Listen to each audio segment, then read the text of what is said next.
welcome to this week's episode of Fan Fatales. I'm Emma. And I'm Gabby, and this week we're going to be discussing musicals that have been adapted into movies and reviewing them. That's right. Now, the movie musicals that we decided to discuss are Sweeny Todd, Into the Woods, The Prom, Chicago, Gypsy, Les Miserables, and The Last 5 Years. Yeah, and we're going to be talking all about our opinions, as well as, giving a brief synopsis of these films, so be warned, there will be spoilers ahead. Shall we get started? Of course. So the first one we're going to be talking about is Sweeny Todd, which came out in 2007. It was directed by Tim Burton, with the cast including Johnny Depp as Benjamin Barker / Sweeny Todd, Helena Bonham Carter as Nellie Clevitt, Alan Rickman as Judge Turpin, Timothy Spall as Beetle Bamford, Jane Wisner? I think so. Wisner? Jane Wisner, Sure. I'm going to guess because it's a woman, as Joanna Baker, Sacha Baron Cohen as Adolfo Pirelli, Laura Michelle Kelly as Lucy Barker / Beggar Woman, Jamie Campbell Bower as Anthony Hope, and Ed Sanders as Tobias Rack. Yeah. So, it's a big star-studded cast. Yes. Also, I had no idea that Mrs. Lovett had a first name. I didn't either. I don't know where that comes from. I had no idea. I got this list from, IMDb. Thank you, IMDb. I had no idea she had a first name. But yeah, I love this movie. Yes. I watch it every single time we get close to Halloween. Same. Anytime this I'm is in the one mood of for my a spooky Halloween movie musicals. Yeah. This is the one I watch whenever I'm in the mood for a little spooky movie, whenever I'm in the mood for a little Sondheim moment. Also, we have 2 different Sondheim shows. Yeah. So 3. Actually, technically 3. Because Gypsy's technically a Sondheim. too. That's okay. You're gonna see a very consistent group with the casting. I noticed as well when we were looking at it. I was like, oh, hey, I know you. Yeah, it's everybody knows everybody. Yeah. So the synopsis of Sweeny Todd, Gabby, do you want to tell it real quick? Yes. So the film retells the Victorian melodramatic tale of Sweeny Todd, an English barber and serial killer who murders his customers with a straight razor and, with the help of his accomplice, Mrs. Lovett, processes their corpses into meat pies. Yep. Which sounds utterly disgusting when you talk about it. But it's such a good show. It's so good. It's so good. So, Gabby and I decided that we would do a little fun facts for each one of these movie musicals, and the first one is that 5 Harry Potter franchise actors appear in this film, being Helena Bonham Carter, who plays Mrs. Lovett in this film, and Bellatrix Lestrange in the Harry Potter franchise, Alan Rickman, who plays Judge Turpin and Severus Snape, Timothy Spall, who plays Beetle Bamford and Peter Pettigrew, Jamie Campbell Bower, who plays Anthony Hope, and a young Gellert Grindelwald in Deathly Hallows Part 2 for 5 seconds. I didn't even know that. He's on a picture frame that Harry picks up in Godric's Hollow before Snake Attack. I didn't even notice that. Yeah, but that's Anthony Hope, and then Johnny Depp, who plays Sweeny Todd, and Gellert Grindelwald in The Crimes of Grindelwald and Fantastic Beasts series. Justice for Johnny. That's all I'm gonna say about that. Same. Also, did not know that Hope was Anthony's last name, because in the musical, they only refer to him as Anthony. Yeah. They're like, oh, Anthony, blah blah blah. I think it's because he's the only one that of the 3 children, quote unquote, he's the only innocent one by the end of the show. Pretty much. I mean, because Joanna's seen some ish. Joanna murders the guy. The guy? In the insane asylum. No, he does. In the stage show, she does. Oh no! In the movie, he does, but in the Anthony stage show, kills. But what I'm saying is, in the stage show, she does. Okay. Interesting. And then, of course, spoiler alert, Tobias kills Sweeny at the end of it. So he's the only innocent one. Yeah. Quote unquote. Well, again, that's in the stage show. Yeah, that's in the stage show. In the movie, he commits suicide once he realizes that he killed Lucy. Yeah. And after he throws Mrs. Lovett in the oven. Yeah. Which I think the way that they animated that is very creepy. It looks like when claymation melts. That's what it looks like to me when she's melting. Yeah, same. So also, that is not how that works. But so do we want to get into some opinions? Yeah. So do we want to just say who our favorite character is? Because we both said the same thing. Same. Yeah, it's Mrs. Lovett. Mrs. Lovett. Who is both of our dream roles as well. Like, yeah. We love her. She's a fantastic character. Yeah. She's great. So the next one is, what's your favorite song from this show or movie? So we have one that's the same, and that's Little Priest. Yeah, because it's so good. It is. And then my other one is Not While I'm Around. I love a good Sondheim ballad. I love... Okay. Not While I'm Around pulls on my heartstrings, and it does make me a little teary-eyed every now and then. But I gotta go with Epiphany. I agree. I love that one too, but Not While I'm Around is mine. Yeah. I mean, it's good. I love in Epiphany, I've already said this before in a different episode, but I love when he does the part where he's talking to all the people and he's doing the Yusa, Tusa, no one's in the chair, come on. I love that. Yeah. Also, I tried really hard to have a shirt that went with this episode. I'm so mad. I just realized that I definitely have an Into the Woods shirt. Dang it. Oh, well. I do not.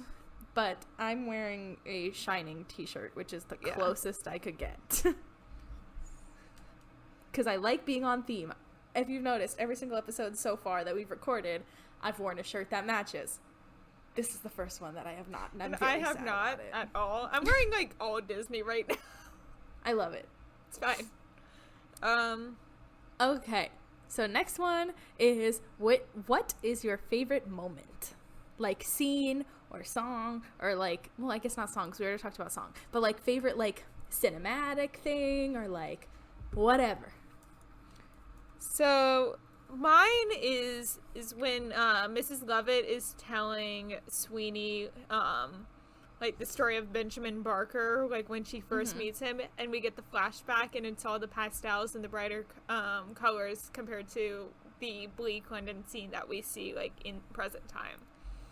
That one's good. I do like that. I do love the pastels because it kind of shows really like the light side of Sweeney's life. I really like at the very, very, very end. I know I mentioned I don't really like when he throws her in the oven, but I really like when he throws her in the oven.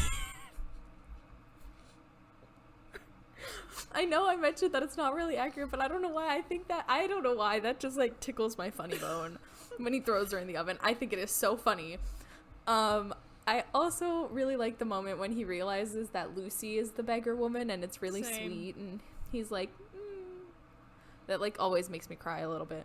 But then he just goes and throws Mrs. Lovett in the oven and I start laughing my butt off. So gosh, I have a morbid sense of humor. What's your least favorite moment? I don't like By the Sea. I also think don't that song like By is the annoying. Sea. I also don't like Greenfinch and Linnet Bird. I like Greenfinch and Linnet Bird solely for the purpose of a vocal exercise. Yeah. For the purpose of, let's see how high I can sing and how well I can make my tone sound. That's a good one. But other than that, it doesn't really serve much in the story. Yeah, I mean it shows like Joanna's feeling of being trapped and all that stuff, but like, yeah, and I saw a really cool production of Sweeny where in her like elaborate wig that they did for her, they had a bird cage in the corner. Oh, that's for cool. symbolism reasons with that song. That's really cool. And it matched the like same like teal color that they had for the actual bird cage she was singing to. Oh, that's really cool. Yeah. Okay, I like that. That's cool. That's like the only time I've liked that song is when I saw that stage show. That's really cool. But yeah, By the Sea is definitely my least favorite. I I think also it's had a very really annoying. scary moment during that same production. Oh. Because it was like, it wasn't a black box, but like the lowest level of the audience was the same level as the stage. Mm-hmm. So at the end of the show, when Tobias murders Sweeny, he looked up at the audience and like ran to the front row, center, which was where I was sitting. Yes, you've told me about this a number of times. Same production. That was terrifying. Yeah, they also I bet. served meat pies during intermission, which was kind of interesting. Interesting. I went to a show once. I was observing from they were really nice. They let me observe from the from the booth. Yeah. Because I was getting into stage management and stuff. And I got to sit there and read the script along with them and like listen to all the cues. They let me sit on headset. It was really fun. Huh. So what would you rate this musical? I was gonna say, but at the end of the show, they served cake because the show was called Cake, and it was about a wedding cake for 2 lesbian ladies. Yay. At the La Jolla Playhouse, which is like where a lot of Broadway shows have been developed. So hopefully we'll see it on Broadway one day. That'd be great. Yeah. It's a really good show. It was cute. It's not a musical, but it's cute. So anyway, go ahead. What would you give this musical movie overall out of 10? 10 being the best, 1 being the worst. Yes. I give it a 9 out of 10. Same. 9.5 out of 10. I think I'm going to go with a 9 still. I'm going to give it 9.5 out of 10. Which is like the minor things that they changed from the stage show that makes Joanna more... less of a damsel in distress and a little bit more assertive. Yeah. I think that's why I can't give it anything higher than a 9. I agree.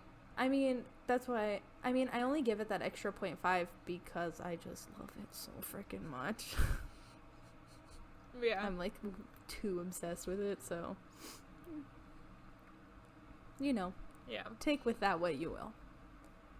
The next one is going to be Into the Woods. Yes. Emma, do you want to give us the synopsis? Sure. So, the film centers on a childless couple who sets out to end a curse placed on them by a vengeful witch by retrieving a cow as white as milk, a cape as red as blood, hair as yellow as corn, and a slipper as pure as gold.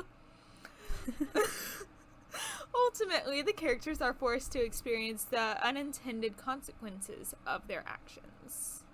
Ooh, spooky. But yeah, the movie came out in 2014. It was directed by Rob Marshall, and the cast had Meryl Streep as the witch, my queen, Emily Blunt as the baker's wife, James Corden as the baker, Anna Kendrick as Cinderella, Chris Pine as Cinderella's prince, Tracy Ullman as Jack's mother, Johnny Depp as the big bad wolf, Lilla Crawford as Little Red Riding Hood, Daniel Huddlestone as Jack, Mackenzie Mozzie as Rapunzel, and I have no idea how to say his last name, Billy Magnuson? Yeah, Billy Magnuson, I'm gonna guess. Woot woot, I try. If it's wrong, I'm sorry. As Rapunzel's prince. Yes, and the fun fact I found for this movie, I actually read in the Stephen Sondheim, Finishing the Hat book that he made, which was in 1993. The film was originally going to be produced by Jim Henson Productions.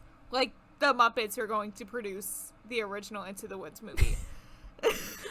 That's a little odd. Okay.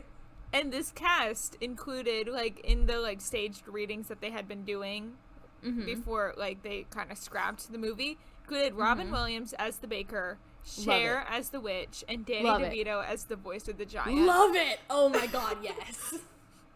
100% yes. And then I forget, why did I start this? But the person who is playing Jack is the guy who hosts the Tonys a lot. Neil Patrick Harris? Yes, he was going to play Jack. I love it! Because he was, still, younger and kind of, unknown at the time.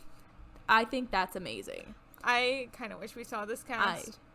I do, too. I think that would have been very fun to watch. And I think that they were talking about doing, puppets more so for the creatures, how they did on the stage show, which is how the Muppets Studios would have been. Got it. But so, it wouldn't have been Muppets, but it would have been puppets. Okay, so, for Milky White and, the birds and, That's it. That's the only animals I can think of. Besides the wolf. Besides the wolf. But, like, the wolf is a person. Yeah. It's an anthropomorphized I don't know wolf. if they were planning on doing it. I should have looked this up, but I do know that when they'd made the revival, they added a 2-wolf version of Hello Little Girl. Oh. And, like, halfway through the song, the 3 Little Pigs wolf comes in. So you see the 3 little pigs, like, run by for, like, 5 seconds. Interesting. That's odd. I stage managed a production that did that 2-wolf duet. It was interesting. That is Rapunzel's interesting. prince played Little Red's wolf, so he got, like, an actual song. Got it. I mean, that makes sense. I feel like most people do that for their productions, at least when it comes to stage productions. Or they'll but then have Cinderella's the prince wolf. played the 3 Little Pigs wolf. Oh, okay. Yeah, I've seen it done that way, and then I've also seen it whereas the wolf will also be the mysterious man. I've only seen Mysterious Man as the narrator. Oh, no, I've seen Mysterious Man as the narrator and then also as the wolf, which was interesting. I don't know. I much prefer... I've also seen... In the revival, they also have a duet between Rapunzel and the witch that I love. It's absolutely gorgeous. Okay, it's I called haven't heard Our that Little one. World. Oh, I haven't heard that. And it's the first time you see Rapunzel in the stage show. So when she's doing the that part. And it's talking about our little world, like, is big enough for me, and it's, like, very, like, Mother Gothel and Rapunzel-esque, not gonna lie. Okay. But it's, like, brushing my hair, combing my hair, brushing and brushing and brushing my hair. It's legit, like, part of it. It's a gorgeous song. Go listen to it. You'll have to send it to me. Yes. So, who is your favorite character? I mean, come on. She's legit one of my dream roles. Baker's wife. Yeah, I believe it. I totally Especially, believe it. like, Emily Blunt. Oh, yeah. She does a fantastic job. I do. I love her. I love that. And I love the song Moments in the Woods. Same. I don't love what happens before the song. Same. I put the witch. I'd love to play the witch. I love Bernadette Peters as the witch. Oh, yeah. I don't know. I just love that role. Plus, Meryl Streep freaking killed it as the witch. Oh, yeah. But, like, if I were to choose a role for now, it would definitely be Cinderella. Like, I would play Cinderella in a heartbeat if I could. Yeah. My college, actually, is hosting auditions right now for Into the Woods. Go audition for it now. I have no time with work. Sadly. I know. You're about to get a With text work, from I have me, no and time. it's Our Little World. Okay. So I don't forget. So, what is your favorite song? So, again, I love a Sondheim ballad. No One Is Alone. Love that song. That song means so much to me. Like, I remember when I was a stage manager for Into the Woods, one of the first songs they learned was No One Is Alone. So it kind of brings me back to that memory. I miss that cast. And then, of course, Agony in this movie. Dude, Agony killed me. When I first watched this movie, I was like, okay, interesting. And when I went back and watched it again, I could not stop laughing. I was laughing So My Princes, they so went hard. just as extra as the movie, because they were like, I love it. How do we top the movie? And so they went bigger. I love it. Oh my gosh, it killed me. I was sitting there cracking up, laughing my booty off, just dying from this. I thought they were so funny. I was like, good job, Chris and Billy. Good job. What is your favorite songs? Okay, so I have two. I know, that's why I said songs. Last Midnight, of course, because so good. It's the part when she does the "You're so nice, Yes. You're not good, you're not bad, you're just nice." I'd also love to play the witch. Hold up. But, like, Baker's Wife is, like, now. Yeah, that's like a role we could fathomably play within the next, like, 5 or 6 years. Yeah. You know? I think my Baker's Wife, when I stage managed it, was 23. 24, so makes sense. And then my other fave is Steps of the Palace. That song is so gorgeous in this movie. It's great, and I love the way that they handled it cinematically. I loved that they made it, like, slow down in time. Yeah. Yeah. I thought that was so cool. In the stage show, it's past tense, and it's, like, her in the woods remembering already. Yeah, like, remembering it. But I like them bringing it more so into, like, the present and seeing her on the steps. Yeah. I also really like the precursor to On the Steps of the Palace, which is the he's a very nice prince or whatever with the baker's wife with the he's a very nice prince. Yes. Yeah. And it's a very nice ball. That whole thing. Yeah. And my sister's dream role is Cinderella, and she and I need to do that duet together. Yes, that would be really cute. Yeah. So what's your favorite moment? Oh, if life were only moments, even now it's a bad one. But if life were made of moments. My favorite is I really like I just mentioned, I love On the Steps of the Palace. I love the ball. Like, I love it. I love the potion scene. I always love the potion scene. That one's really good too. But specifically in the movie, because they make Baker's wife just like instantly be like 9 months pregnant. And the baker saying that worked quickly. That is good. That is I good. have another I also love it the potion scene where she goes, feed it to the cow, and they're like, what? I had a memory that was tied to that moment, so thank you, Gabby.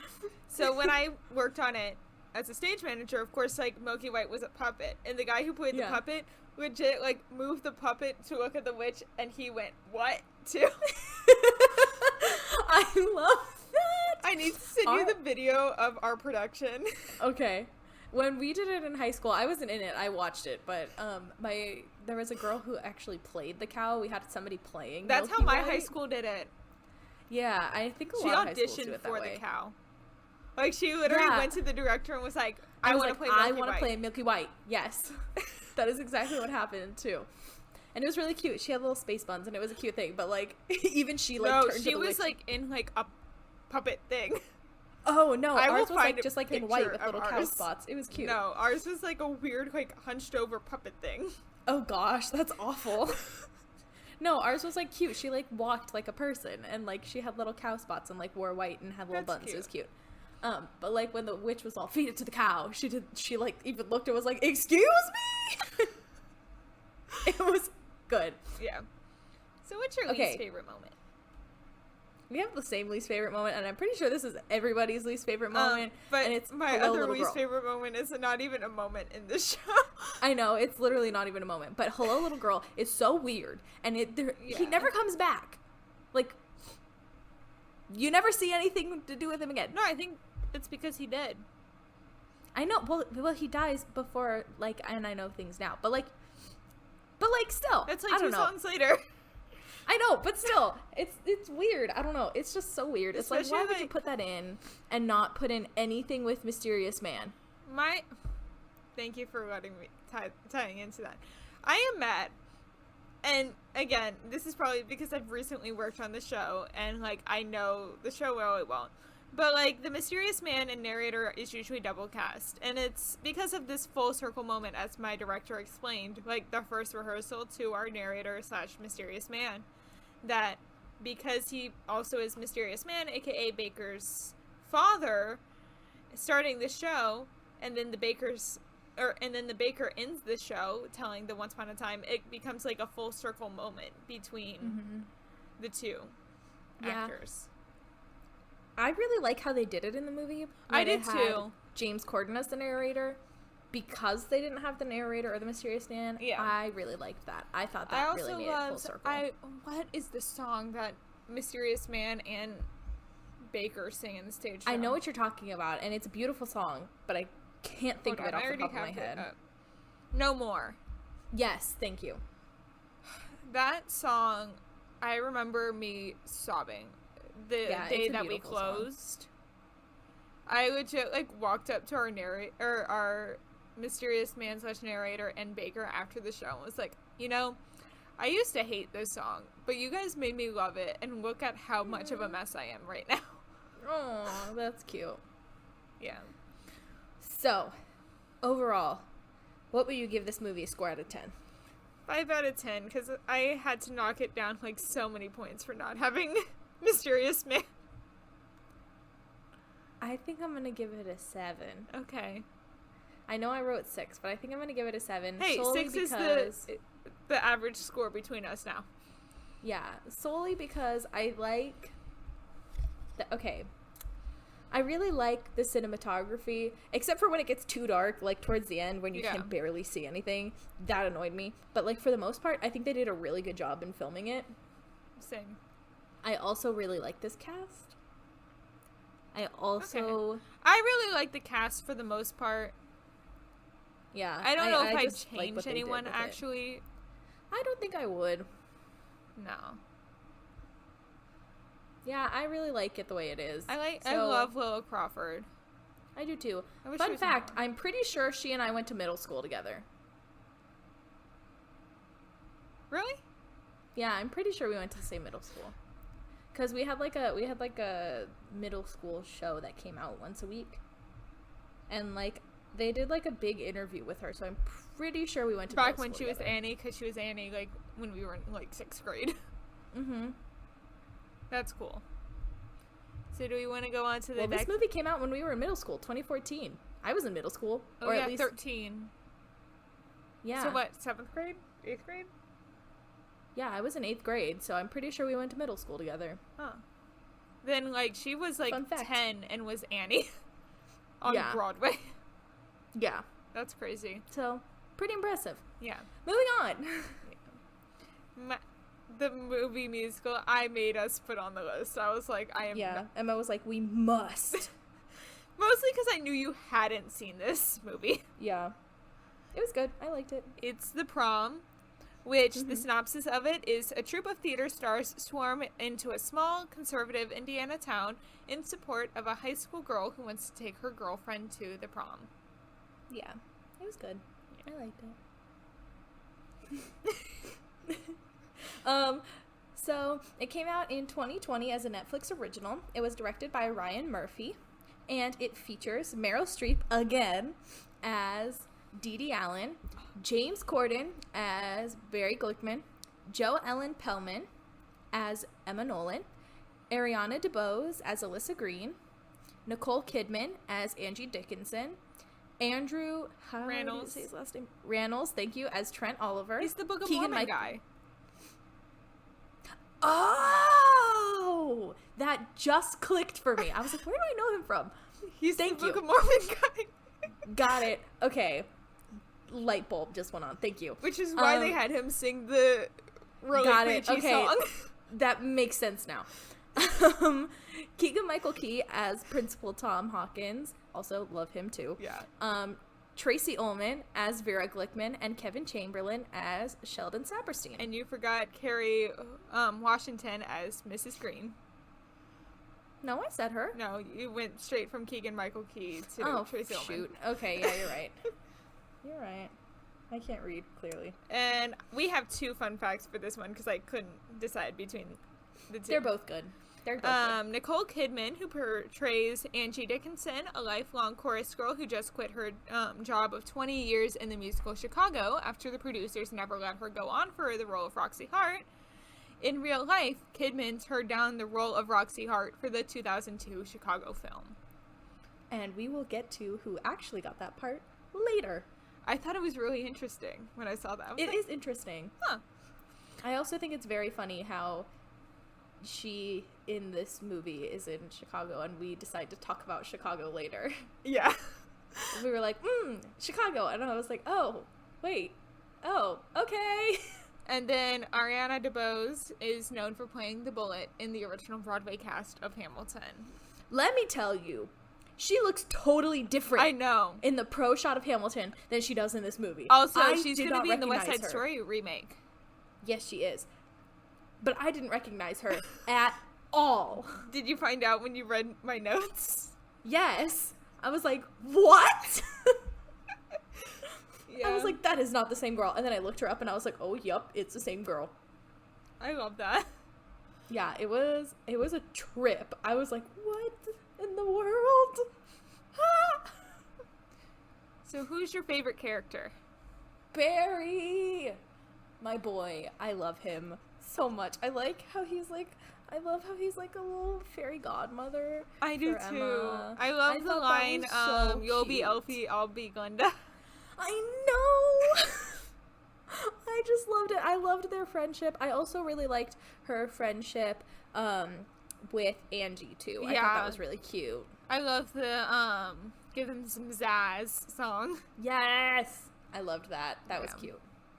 I love Trent or Alyssa. I can't decide between the two of them. Okay, I really like Trent because have you seen Brooklyn Nine-Nine? No. Okay, you should watch it. Okay. But for those of you who have seen Brooklyn Nine-Nine, he reminds me a lot of Charles Boyle. I'll send you a compilation of Boyle and you will be like, yes, they are the same. Yeah, that's well, because like I knew going into it, he's the Book of Mormon guy. He's known for the comedic movie musicals. Mm-hmm. So yeah. So what's your favorite song? I love It's Not About Me. I also really like Alyssa Green. So that's one of my favorite. I have a tie for 3. And it's basically the ones because I have known this show since it came out because I literally saw it, I think, the day it came out on Netflix. Wow. Yeah, this one was hyped for me. And it was the 3 that I listened to the most are Dance With You, Alyssa Green, and Love Thy Neighbor. So those are definitely my favorites. And I know that you put Love Thy Neighbor somewhere here. We'll get to it.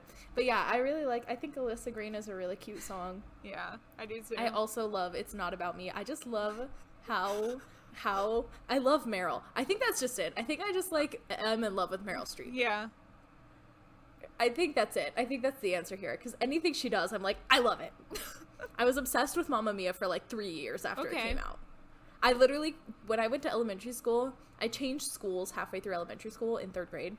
And when I went to my new school, I went by Sophie because my middle name is Sophia. So I went by Sophie for 3-4 years. I love that.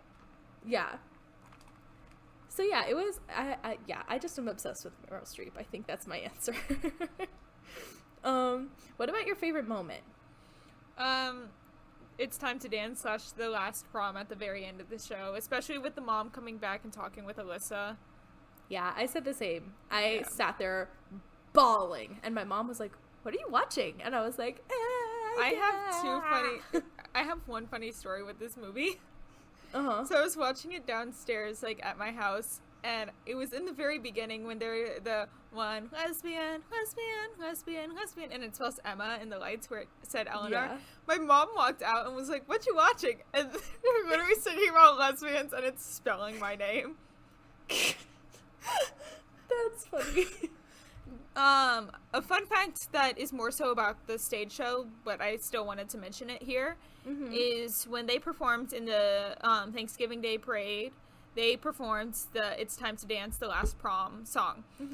And it was the first time a lesbian or gay kiss was shown on the Macy's Thanksgiving Day Parade.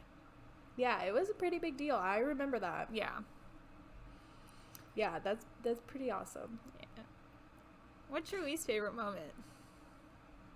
I don't like Love Thy Neighbor or the Acceptance song. I hate it. I don't like it. I don't like the Acceptance song. My thing with Love Thy Neighbor is I understand that would never realistically happen. I understand that. I also I get it now more that he's the Book of Mormon guy. Yeah. Yeah. I get that. I still don't like it. I still think it's so out of place and just weird. It's like they threw it in there in the show because somebody needed a minute to go get changed for the next scene and they needed something to kill 3 minutes. That's one of those songs for me. It was either that or they needed to figure out a way to have the 4 high schoolers that were mean to Emma. Also, another least favorite moment, I was taking notes while watching the prom. Literally in the opening song, or Emma's first song, so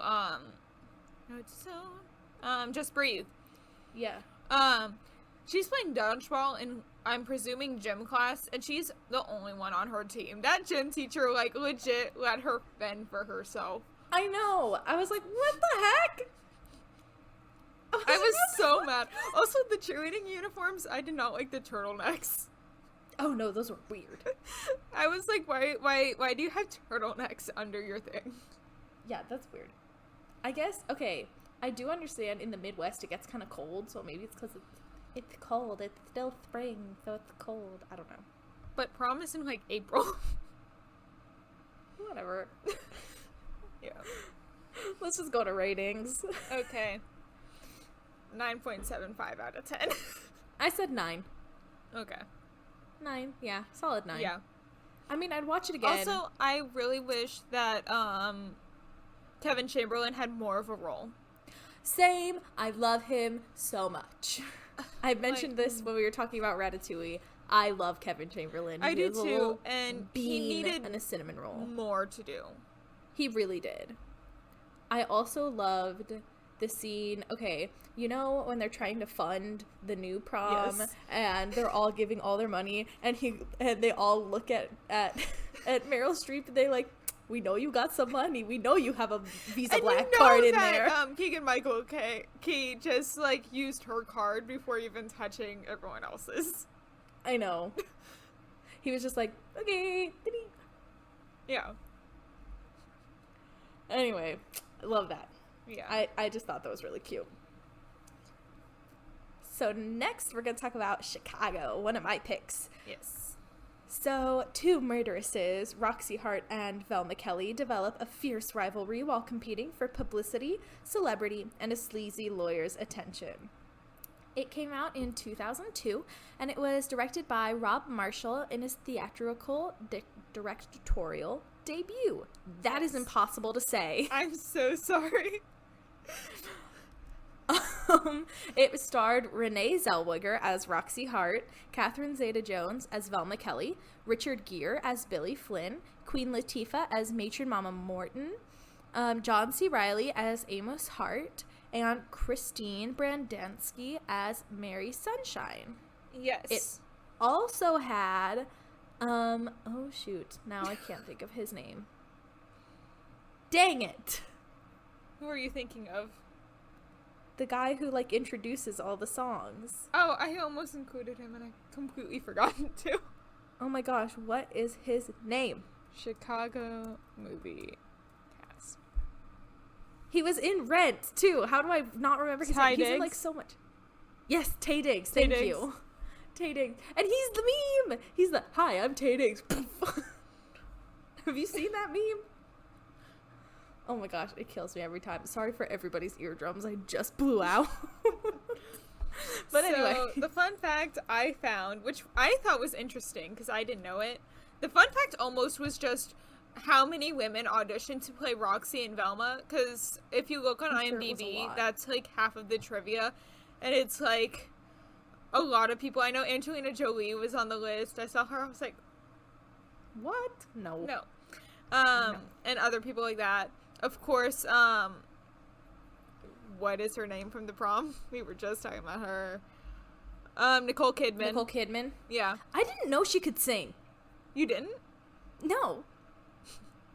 I was watching the prom and I was like, shoot, I didn't know she could sing. Yeah.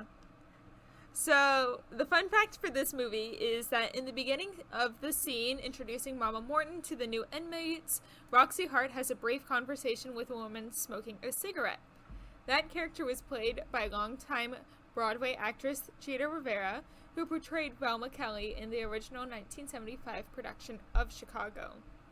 Yes, and we love Cheetah Rivera. Yeah, we love her.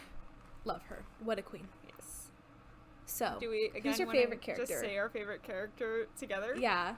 I mean, it's Roxy. How Yeah, can you Roxy. not love Roxy? I love Roxy. I So I've seen this stage love show her. twice recently.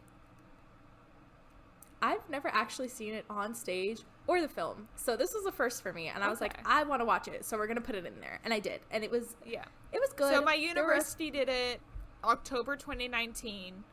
And one thing I really liked, because in the stage show, All That Jazz, it's usually just like All That Jazz, like, or the like overture and then straight into All That Jazz. Ours like legit showed like what the movie did Oh. at my stage show, which never happens on stage. So then when I No, saw never. the one at another theater, I was like, wait, they're not doing it. What? Yeah. But they usually also don't. did the original Fosse choreography for that one. Ooh, okay, At that that's theater fun. because their choreographer was legit like in the Broadway production at some point Ooh. in the chorus, so That's fun. that was cool. That is Um, cool. But yeah, So, oh shoot, I really like this movie. There were a few moments where I did find myself like reaching for my phone because I was kind of bored. yeah. It One does thing drag that I on. almost did as a fun fact is Mary Sunshine in the stage show is actually a man. Like, it's a man in drag. Oh, that's fun. Because in the courtroom, they, like, pull off the reveal and they're like, you see, not everyone is what they seem. Kind of a thing. Oh, that's interesting. And they decided not to do that in the movie. Yeah, I like that it's Christine Baranski. Yeah, I like her as it. I just... Something about Mary Sunshine in the stage show is awesome. Yeah, I get it. It's just like how there's a little something awesome about I can't think of her name, but it's Tracy's mom in Hairspray. Yeah. There's just a little something awesome about her because she's played by a man. Yeah. Yeah. So, what's your favorite song? I love We Both Reach for the Gun. We Both Reach for the Gun is very good. Yeah. I do like We Both Reach for the Gun. I like it But- better in the movie than on stage because on stage Okay. it's kind of weird. Yeah. Because they still do the ventriloquy thing, but Oh, yeah. I don't know. That was It kind of doesn't- funky it doesn't for me. play off as well as as they well. do in I'm the sure it stage doesn't. show. Yeah. You mean in the movie? Or in the movie, yeah. Yeah, that makes sense. I love, and I have loved, the Cell Block Tango for forever. And it's amazing. And it's so good. And I just, that's all I can say. It's just, mwah. What about Force Block Tango? Bruh, don't even get me started on that. I don't even want to talk about that right now. It's so, I tried so hard. And It's so it just- good. well, thank you. For those of you who do not know, Gabby made a Star Wars women parody of Cell Block Tango. Of the Cell Block Tango. Yeah, but I was trying to get our friends to do it, and we haven't done anything with it. No, we I need tried. to do it. But I tried. Yeah. So what's your favorite moment? I like the whole courtroom scenes. Like, I like that when they're like doing everything in the court. I don't know why. I'm a Yeah. courtroom drama type of gal. I like that kind of thing. Yeah. This is where I put Cell Block Tango. Yeah, Because I love how they incorporate the like beats of the music into like the water dripping and then the nails and then someone walking Yeah. by. That's cool. Yeah, that was cool. I also really like the way that they did it, like the Same. actual song. I also when I was watching it, I realized, you know how when you watch movies on Amazon, they have the little like references Yeah. and the quips and the mess ups. Well, in the like references, it was like, oh, they referenced Jailhouse Rock in Cell Block Tango when they have the wall with all of the inmates. Oh my gosh. Yeah, and I was like, oh, that's really cool. I was working on my floor decorations and I was really hoping none of my like RA people were coming up like during certain moments during this show because I was just like Yeah. outside in the hallway like putting up stuff while watching it. I'm sure. No one came up. That's Nothing good. happened. That's But, good. Yeah. Yeah. So I'm kind of mad that you put that as your least favorite moment. It's boring. Okay, I think it's just because of I love every Amos that I've seen on stage because they like steal the show. Not gonna lie with that Okay. song, so that's probably Okay. why I won't put that song. But yeah, Yeah, I just you think don't like Amos's Mr. song is a little- Cellophane? Yeah, I think it's just kind of boring. I mean, I don't get me wrong. I like John C. Reilly. I think he did a great job. I just Yeah. did not really particularly Also- like this song on him. He was like he's really into like clowning or whatever, according to Yeah. the fun facts. So that's why they made him do the like clown makeup. Okay, I don't Which know. was It was just interesting. kind of funky Yeah. for me. I don't know But why- the scene before it did break my heart. I Yeah. will mention that. I'm not a heartless monster. It is Oh my very gosh, sad. yeah. So I love Matron Mama Morton, and I love Queen Yeah. Latifah. But I'm not the biggest fan of When You're Good to Mama as a song. I agree. That is also another moment that I was sitting there on my phone, like, okay, I'm waiting for the song to be over. Yeah, One when verse I'm would in have the been stage fine. show, when you're watching the stage show, it's like, okay, we just, what's the song before? It's Roxy's song. The, Funny Honey. That's the name of it. Yeah. So it goes, like, from that, and then you're waiting for Cell Block, because that's soon. Yeah. So that song's kind of, like, shoehorned into it. Yeah. I know that and we're it's going to just talk kinda- about it when we do our pro shots way in the future episode, but it's also the same reason I don't like That's Rich and Newsies. Yeah. Because it kind of feels shoehorned in. It does. Why is this a classic thing with, like, these type like of songs? mama character. Yeah. I don't get it. Yeah. Annoying. Yeah. So, what do you give it out of 10? So I give it a 9 out of 10. Again, this is probably a lot of me, like, thinking about the stage show and how well it was adapted. Because I have seen it so recently. But yeah. Okay. I gave it a 7 out of 10. Just because, you know, like I said earlier, there were some parts that lost me. But overall, yeah, it was good. Yeah.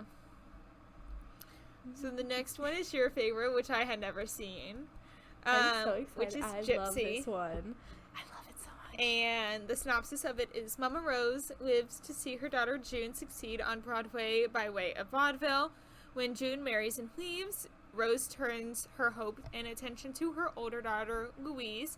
However, having her headlining as a stripper at Minsky's Burlesque is not what she initially has in mind.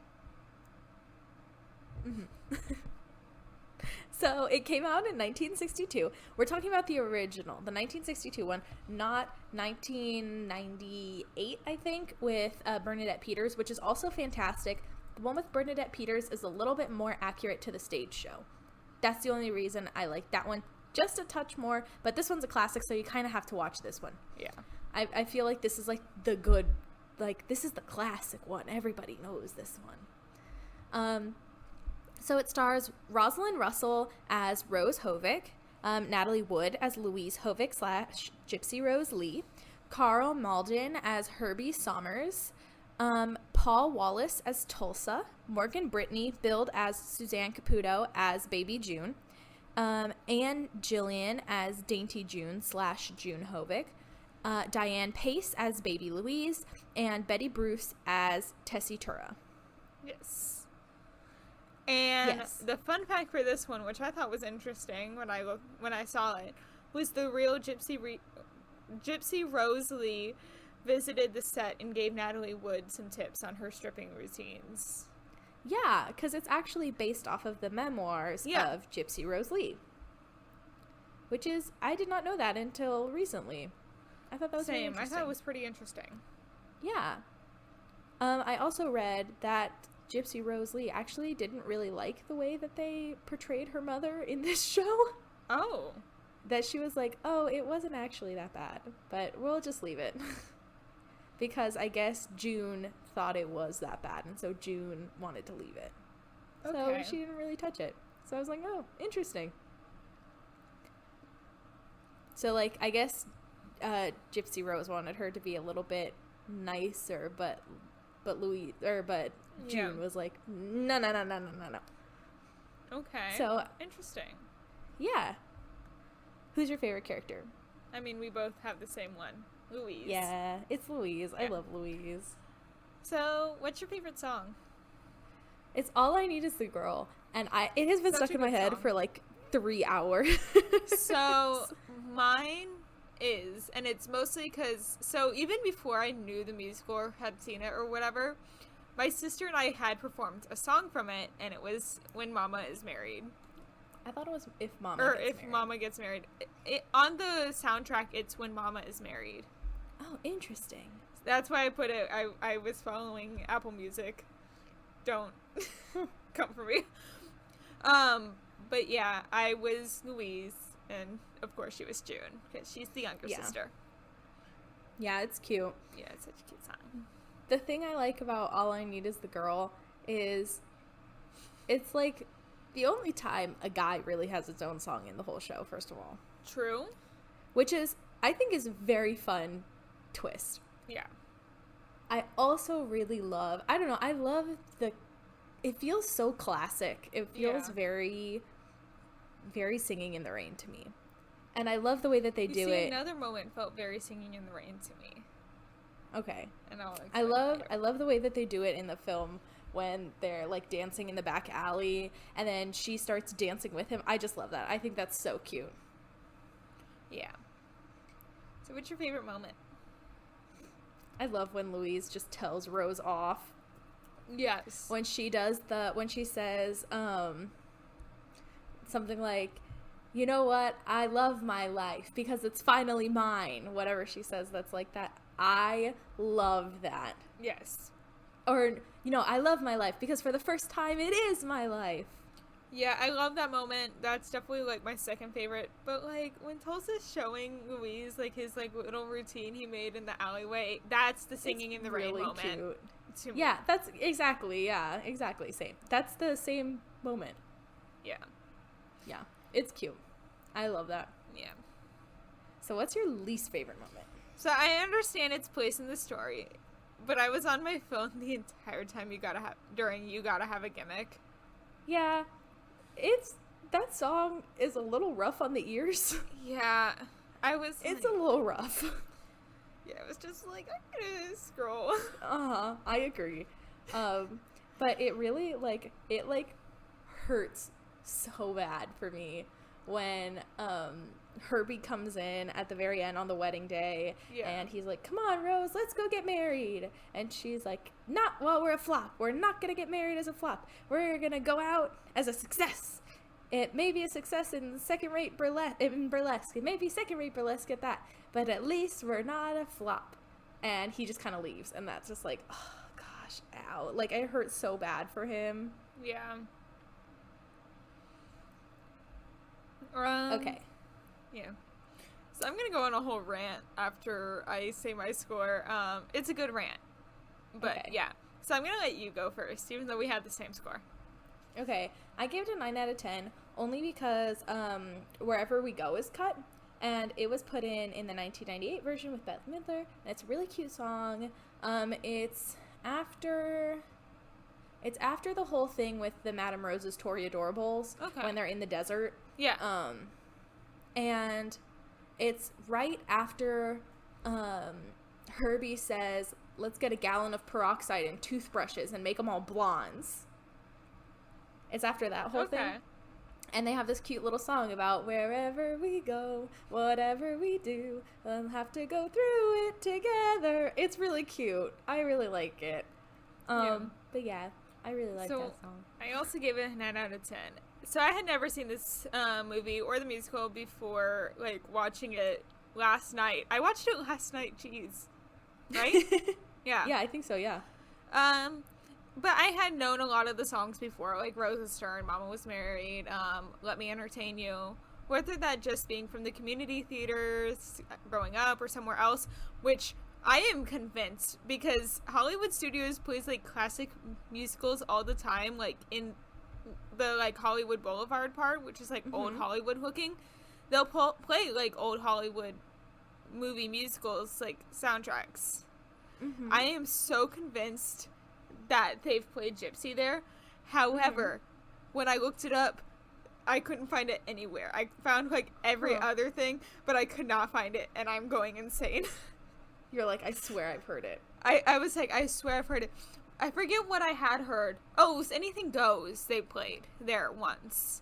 And I was like coming along, and Sean was like, you know this song? I was like, yeah. My boyfriend is named Sean, by the way. Yeah. For our listeners.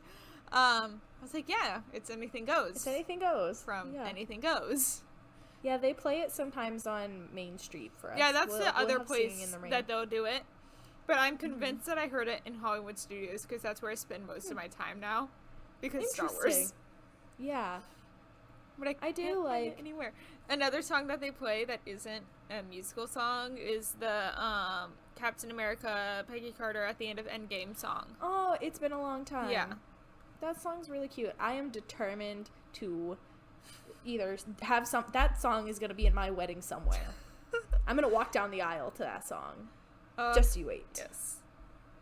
You're going to be there, and you're going to be in the front being like, in your pretty dress and everything. Aww. You're in my wedding, I've determined. Yeah, same. Decided. Yes. So the next one is Les Mis. Do you want to give the synopsis of this film? Sure. So, Les Mis takes place in France during the early 19th century and tells the story of Jean Valjean, who, while being hunted for decades by the ruthless policeman Javert after breaking parole, agrees to care for a factory worker's daughter. The story reaches a resolution against the background of the June Rebellion of 1832. It's also known as the Student Rebellion of 1832. Yes. So, most people think that it takes place during the French Revolution. It doesn't. But it does not. That's why I had to put the June Rebellion when I wrote that synopsis. Because a lot of people are like, oh, it takes place during the French Revolution, the only French war to ever happen ever. No, it is not. Yeah. No.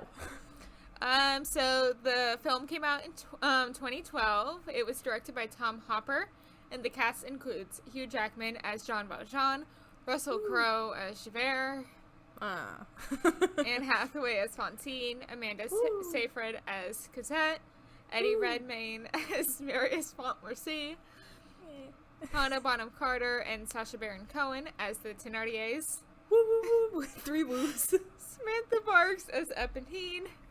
The rest are all woos. What? The rest are all woos. Yeah. Aaron Tveit as Enjolras and Daniel Huddlestone as Gavroche. Yeah. And my Go for it. My 2 fun facts that I found, because I thought both were interesting, was the set for Diagon Alley from Harry Potter and the Sorcerer's Stone was remodeled and used for the barricade scene. That is very interesting to me. I saw that and was like, Harry Potter facts. This is going in the notes. I love that. Of course it is. I think that's a very interesting fun fact. And then another one is that Colm Wilkinson, who plays the bishop in the movie, which he covers the thievery of Jean Valjean with the candlesticks. It's the utensils, and then he gives the candlesticks. That's right. He's the original Jean Valjean in both the London production in 1985 and on Broadway in 1987. Oh, that's cool. So they had the original guy play the bishop. That's cool. I knew that one going into it, so that was pretty neat. Yeah. See, this cast is pretty decent. Except for... I would change one person, and I know who I'd recast. Yeah, I would definitely not cast Russell Crowe as Javert. Okay, so Absolutely what is not. the guy that plays Javert, that's played like Phantom, Javert, and the guy in Anastasia? Oh, bro, I don't know. I do not know how to pronounce his name. I'm not going to try. I'm going to let you try. Ramin Karimloo. He has played the Phantom and the Phantom, and what's the guy's name in Phantom? Oh, the one that she marries. Hold on, it'll come. Hold to me. on, I'm gonna get his Wikipedia to page up. So, Raoul. So he's played you. Phantom and Raoul in The Phantom of the Opera, and Jean Valjean, Enjolras, and Marius Montmorency in Les Miserables at different times in his life. And then he originated the roles of Gleb in Anastasia and the Phantom in Love Never Dies. Yeah, I like him. I think he would be fantastic as Javert. I loved him in Phantom. I think he's fantastic as the Phantom. He's such a great performer, and I'm mad. That's one we all have to talk about. The next time we do this is Phantom. Yes. Mm-hmm. I also put Oliver. Okay. So we could do a bunch more in that one. Okay. Yeah. Anyway. So yeah, I did not like Russell Crowe. I also think Eddie Redmayne is just okay. Yeah. He is adequate. I don't know who I'd cast, though. I would have had Aaron Tveit as Marius. Yeah. And then I think... If we needed, like, a, semi-famous person, or, like, someone with the same celebrity power as Eddie Redmayne, maybe, like, what's his face? You know who I want to say, but I don't know if he's right for it, but I'm still going to say it. Just say it. Who? Jeremy Jordan. That's what As I was going to Marius. say. Oh, I was Where's going to say the other way Andros? around. Aaron Tveit as Marius, Jeremy Jordan as Enjolras. You see, I just want to hear Jeremy Jordan sing Empty Chairs. Okay, you're right. Jeremy Jordan is Marius. I won. Yeah, you're right. Sorry, because Kara, Empty I Chairs is one clapped. of my favorites. Empty Chairs is one of my, like, absolute favorite songs in Like, the whole show. Oh my god. It's beautiful. I just think Eddie Redmayne just does it okay. Same. It makes me sad because I love that song. And if done right, it will make me weep, like, ugly tears. So, yeah. Same. So, who's your favorite character? Come on. Eponine or Fontaine? Yeah, they're good. I love the Thénardiers, especially in the film. I think Helena Bonham Carter and Sacha Baron Cohen, also, who are also in Sweeney Todd, do a fantastic job together. Yeah. They do. I think they're hilarious together. One small little line that I'm so mad that they cut out. It's actually one that Gavroche was supposed to say. It was right after Eponine died. Mm-hmm. He was one of the Barricade Boys. I'm pretty sure it was Grantaire, who is like close to him in the book and usually in the stage show. He's the drunk one. Mm-hmm. He was like gonna be like, "Hey Gavroche, what's up? Like, why you sad?" And Gavroche was gonna say, "That's my sister." Stop! They cut that from the show, or from the movie. One of the reasons I gave it such a low score. Spoiler alert. I've never heard that in the show, ever. No, they were gonna put it in the movie. And then they oh cut my it. gosh. And I'm also mad that they cut the Grantaire solo in Drink With Me, because that's my favorite song in Les Mis. Drink With Me is also fantastic. But they cut Grantaire's solo, because he has the big one, and they cut it Yeah. fully, and it makes me mad. Yeah. That does make me upset. When I did Les Mis, one of my friends played Grantaire, and he was hilarious as Grantaire. Like, he was like, oh gosh, it was so I funny. feel like Grantaire would be the best one of the, like, Oh, yeah. like, leads. Oh, yeah, because then you just get to booze around the whole time. You're just going to be like, blah, blah, blah, blah. It's fun. Yeah. And you get to be all quick-witted and stuff like that. I think it'd be really fun. So, what's your favorite song? A Little Fall of Rain. Or Bring Him Home. I do love A Little Fall of Rain. A Little Fall of Rain is definitely one of my favorites. Again, Drink With Me would have been my favorite, but they cut the Grantaire solo. Yeah. You don't do that to my favorite song. Bring Him Home. What? I don't really like Bring Him Home. Okay. I think it's like the low part of the show, and I think it's so boring. And when Bring Him Home comes in, I'm always just like, snooze time. Okay, I get to take a 5-minute nap. What is the song that they add to for Valjean in the movie? I don't like that one. What one? Like when he's singing to like Cosette asleep. Baby Cosette asleep. I do not remember this. You also didn't watch. I also did not watch it.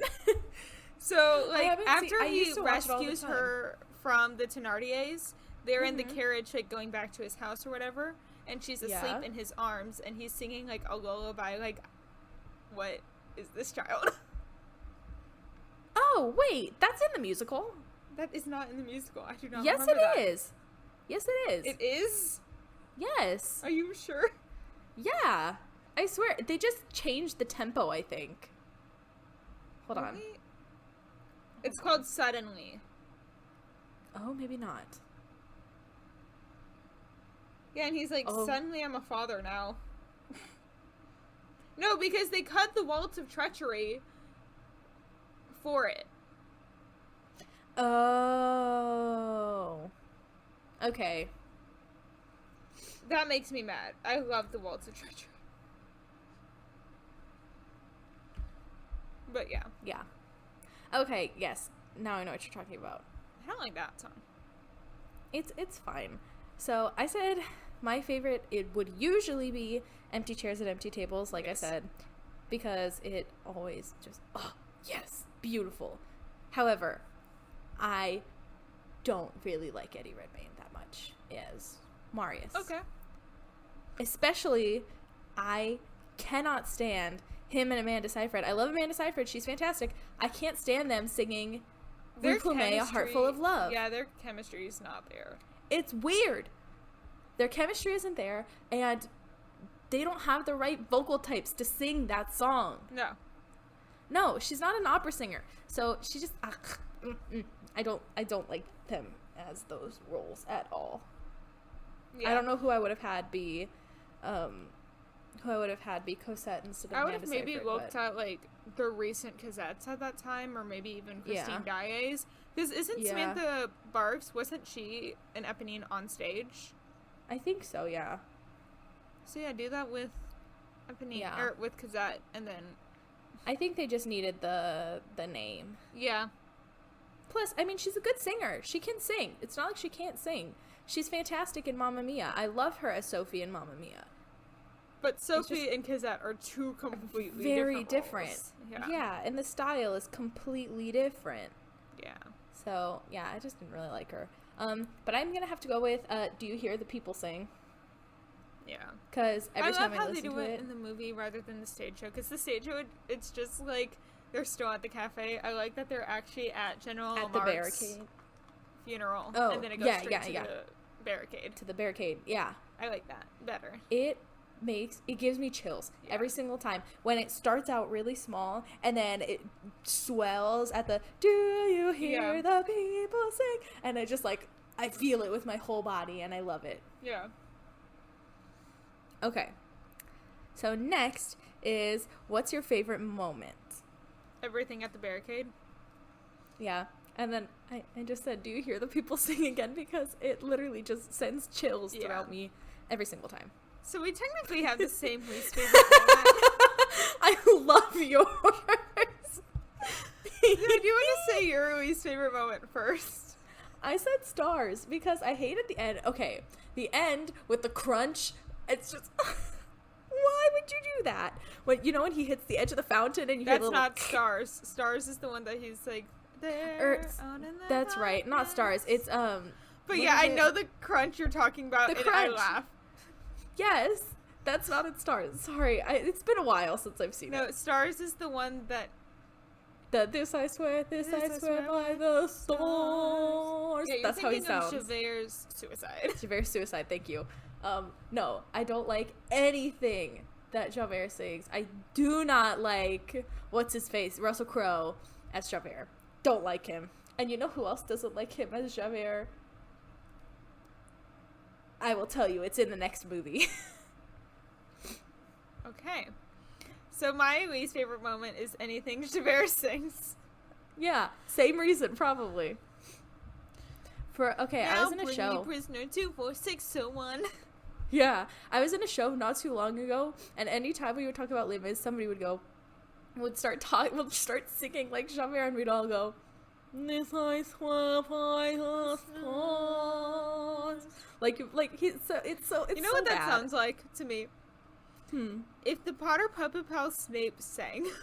Yes, that is exactly what it sounds like. Snip, snip, snip. Like, yeah, it sounds just about the same, right? The "Now bring me prisoner 24601."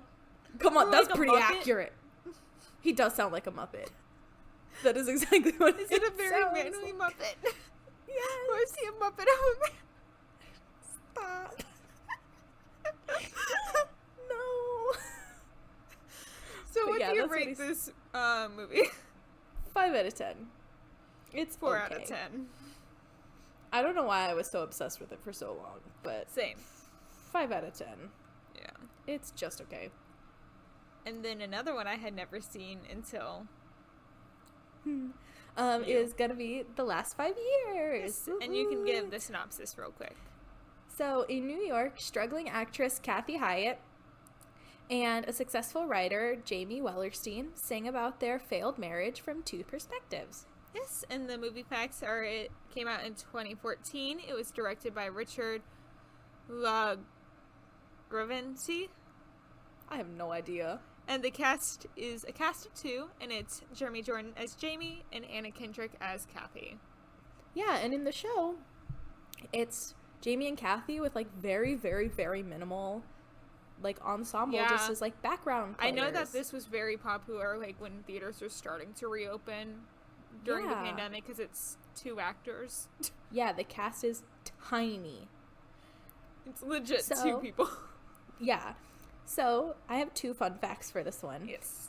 Just one of them is just for ease of watching, and the other one is Thank you for putting this, because I was like confused until you said that. Yeah.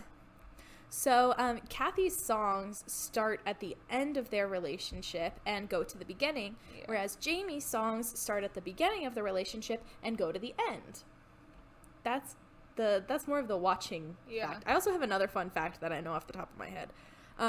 But the other fun fact I wrote is during Kathy's bad audition, the composer of the show, Jason Robert Brown, is struggling to play her music.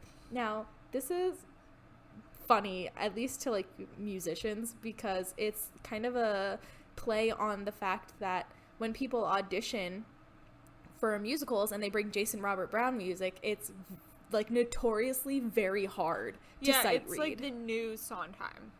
Yeah. People are like, do not bring Jason Robert Brown in like audition notes. They'll say no Jason Robert Brown because his music is so hard to sight read. Yeah. The last little tidbit that I know about this one, just off the top of my head, is that actually this show has been a part of a legal dispute between Jason Robert Brown and his first wife for a long time, because it's part of their divorce agreement. It was that he was prohibited from writing a musical about their relationship, and he changed enough of this show to not be about their relationship, but it's a lot that is too similar for her liking. So it's been kind of disputed. Yikes. I mean, the fact that we can still do it and that the movie is a thing really shows that it's like different enough. Yeah. But yeah, that's like a fun little fact I learned not too long ago. Interesting. But yeah, I really love this show, and I have loved it for a really long time. So, who's your favorite character? Out of the 2? Out of the 2. Kathy. Well, yeah, Kathy. Definitely not Jamie. Definitely not the cheater. Yeah. Definitely not the cheater, so there's the answer. The other one. Yeah. So what are your favorite songs? I said we can do one for each one. One Kathy, one Jamie. At least that's what I did. I did that too. Yeah. I was like, yeah, one Kathy, one Jamie. It's fine. So my Kathy is Summer in Ohio. That song made me laugh so hard. That one's really good, yeah. And then Jeremy Jordan, Moving Too Fast. Yeah. Yes, I do love that. I'm torn between, my 2 are the Shmuel song, because I love the Shmuel song, especially at the end when he does the baby, it's just that you're afraid to go out onto a limb of it. Like he's like thinking of it, and it's so cute. I love that. And then my Kathy song is I Can Do Better Than That, because I have sang that song for showcases and for practice, and it is one of my favorite songs to belt. Yeah. Especially the like end to middle part, the and totally mine, that whole thing. I love that. Yeah. So you have our favorite moment is shared. Yeah, because it's like the only moment in the song in the show when they actually sing together. Yeah, and it is in next 10 minutes when they are singing together. Yeah, and it's really the cool. one moment that they're like on the same page. Yeah, it's the one moment in the show when they're together. Yeah, so and it's the cross for our audio listeners. Yeah, and the way that they do it in the show is a little bit different. Like I've seen different people do it different ways. Okay. But I've heard that in the show it's like the only song they're on stage together for. That the rest of the songs that's how they're by themselves. How it's done usually. Because I feel like every other song it's just them. Yeah. Because it's them going through it. So it's a little bit easier to tell that they're not at the same time when you're watching it in the stage production. True. So yeah, I like that. It's the one the one time they're actually together and the one time they're actually like meeting, and it's a really sweet moment. And it's nice, and it's before like all of the ish hits the fan with Jamie, at least. You know, before you actually know what hit the fan. Yeah. Yeah. So what about your least favorite moment? I mean, when everything hits the fan, so nobody needs to know. It's the same moment in Hamilton that I do not like, is say no to this. Don't like. So it was my first time watching it, and I almost skipped that song, not gonna lie, like halfway through, because I was sick of seeing Jeremy Jordan cheat on Anna Kendrick. Yeah. I love Nobody Needs to Know, not like because of what happens, just because it's such a that song is so good. Yeah. And I have it transposed into a female key, and it's so fun. I love that song. It's so good. I love every song in this show. Like, the only one I kind of skip over sometimes is Still Hurting because it's slow. Yeah. I mean, there are slow songs, but it's just like, I don't know. Still Hurting is too long for me. And yeah, that's kind of why I wrote the wrong song. But yeah, that's my least favorite moment, actually, is the Still Hurting sequence. Like, that whole thing is just kind of funky. Yeah. You know what makes me crazy? I'm sorry, can I say this? You know what makes me nuts? That's See I'm Smiling. Okay. No, I wrote See I'm Smiling, but I'm actually talking about Still Hurting, which is like the very first song. Okay. I was like, you don't like that song? No, I do like See I'm Smiling. I think that song is fantastic. That's another fun one to do when you're in the car. To scream like at him is so fun. But yeah, Still Hurting, like, I think it's cool that they did it all in one shot. Yeah. That's cool. I still don't really like it. I still think it's just okay. I don't know. That's my opinion, though. Yeah. So I also don't like in that 1 second, like, that, like, 2 seconds, like, not even, it's like 30 seconds, and moving too fast. With when, the ensemble dances, weird. and then they never do it again. Yeah. They never dance again. They dance for like 3 seconds, and then it never happens again. And you're like, why? I don't know. Why would you even do that? What? That just bugs me. Yeah. So what do you give this musical movie overall score out of 10? You know, I gotta give it 9 out of 10. Same. Minus 1 point for cheating. Yes. But 9 out of 10. Yes, I agree. Yeah. So, that's all we got. Yeah? And we're doing great on time. We are? Yeah, we're doing fantastic on time.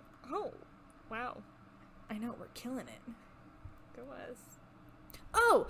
So when I was saying that, you know who else doesn't like Russell Crowe as Javert is in the last 5 years, you know, in Climbing Uphill, when she's singing at her audition and she's doing the, when you come home, I should have told them I was sick last week. They're going to think this is the way I sing. Why is the piano playing so loud? Should I sing louder? I'll sing louder. And it's basically her singing her internal monologue. Yeah. Well, she says, these are the people who cast Russell Crowe in a musical, Jesus Christ, I Suck.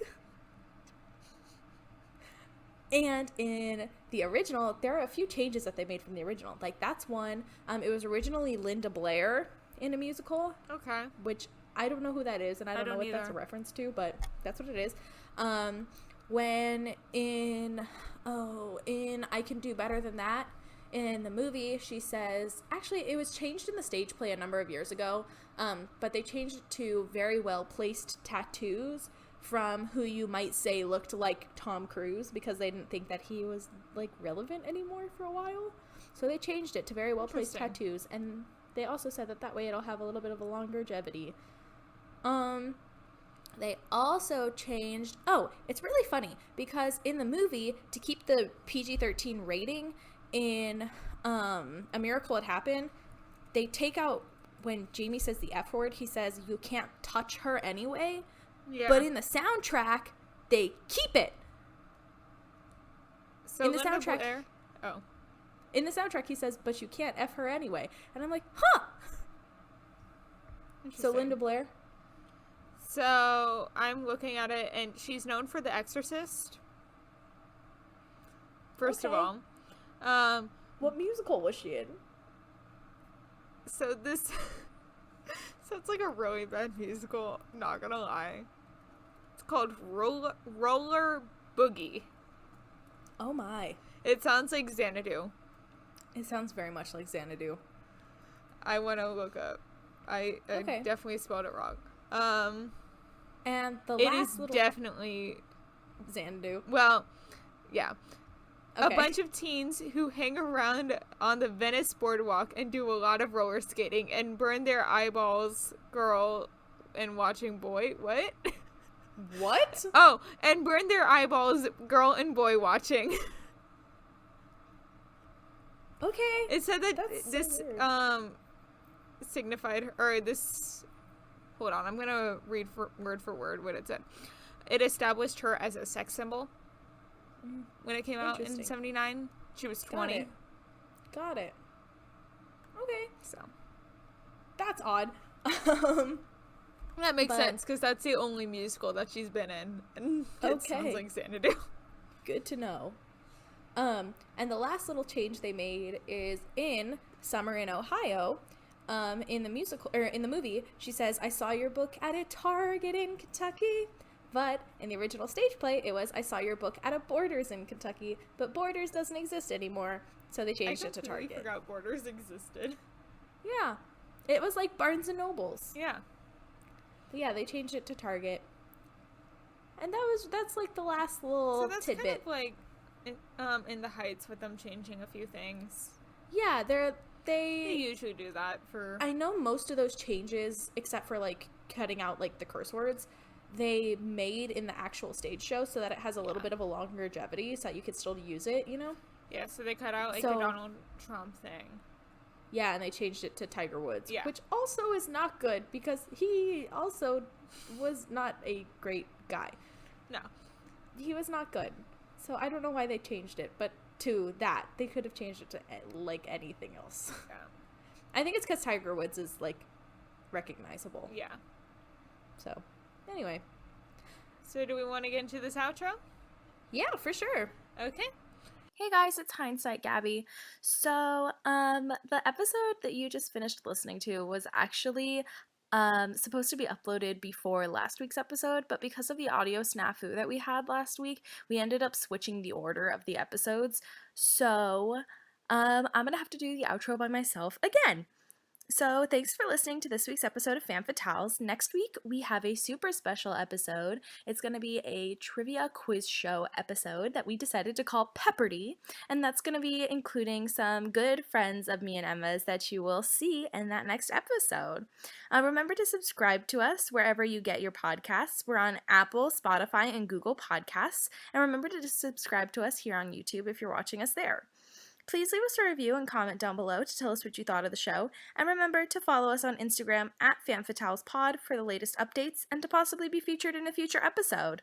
You can find Emma on social media at SnippyEmma, that's SNIPPYEMMA, on Instagram and TikTok. I am at Gabby Gent on Instagram, TikTok, and Twitter, that's GABYJENT. Our music is by our amazing friend Maddie Macon, and our editing is done by the amazing and wonderful Kara Linsmeyer. As always, thanks for tuning in. Bye! Bye!